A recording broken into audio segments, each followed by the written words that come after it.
அருமையானவர்களே, இந்த நாளிலும் அவனுடைய வார்த்தை நான் இடத்திலே கொண்டு வருகிறேன்.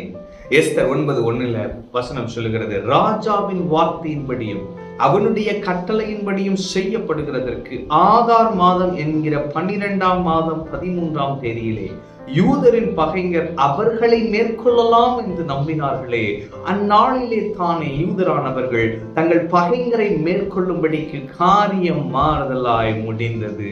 ஆமென். அப்ப இந்த மாதம் மகிழ்ச்சி நிறைந்த கொண்டாட்டத்தின் மாதம் என்று சொல்லி இருக்கிறோம். இந்த மகிழ்ச்சி நிறைந்த கொண்டாட்டத்தின் மாதத்திலே தேவன் சில காரியங்களை செய்கிறார். ஒன்று, எதிரியின் திட்டங்கள் வாய்க்காமல் போக பண்ணுகிறார். ஆமென். பாருங்க, ஆமான் இந்த யூத குலத்தை அழிப்பதற்கு திட்டங்களை தீட்டினான், மொர்தெக்காயை கொள்வதற்கு திட்டங்களை தீட்டினான், தூக்குமரத்தை செய்வித்தான். ஆனால் அவருடைய திட்டங்கள் வாய்க்கவில்லை. கர்த்தர் கிரியை செய்தார். கர்த்தர் பின்னாக கிரியை செய்து தேவன் காரியத்தை மாறுதலாய் முடிய பண்ணினார். அப்ப இந்த மாதத்திலே எதிரியின் திட்டங்கள் வாய்க்காது. அடுத்து, எதிரியின் நம்பிக்கை வீண் போகும். உங்கள் நம்பிக்கையோ வீண் போகாது. ஆமென். அவர்கள் நம்பினார்கள். என்ன நம்பினார்கள்? இவர்களை மேற்கொண்டு விடலாம் என்று நம்பினார்கள். தவறான நம்பிக்கை. ஆமென். உங்களை மேற்கொள்ள யாராலும் முடியாது.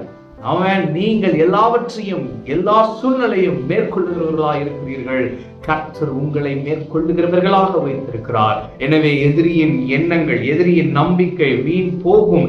எதிரியின் திட்டங்கள் வாய்க்காமல் போகும். அடுத்து, காரியம் மாறுதலாய் முடியும். ஆமென். காரியம் மாறுதலாய் முடிந்தது. எனவே இந்த வசனத்தை நீங்க ஒவ்வொரு நாளும் சொல்லுங்க, காரியம் மாறுதலாய் முடிந்தது, காரியம் மாறுதலாய் முடிந்தது. ஆமென். எந்த டாக்டர் உங்களை பார்த்து சாரி அப்படின்னு சொன்னாங்களோ, அதே டாக்டர் இப்போ வந்துட்டு இது ஒரு மெடிக்கல் மிரக்கல் என்று சொல்ல போகிறார்கள். காரியம் மாறுதலாய் முடிந்தது. ஆமென். ஆண்டவர் சொல்லிவிட்டார், காரியம் மாறுதலாய் முடிந்தது. எந்த ரிசல்ட்டை நீங்க எதிர்பார்த்துட்டு இருக்கீங்களோ, ஆண்டவர் சொல்லுகிறார், காரியம் மாறுதலாய் முடிந்தது. ஆமென். இது வரும் அப்படின்னு உலகம் சொல்றான், ஆனா ஆண்டவர் சொல்லுகிறார், நான் காரியத்தை மாறுதலாய் முடிய பண்ணுகிறேன். ஆமென். உங்கள் சூழ்நிலை உங்களுக்கு தீமையான ஒரு செய்தியை கொண்டு வரும் என்று நீங்கள் எதிர்பார்க்கிறீர்கள்.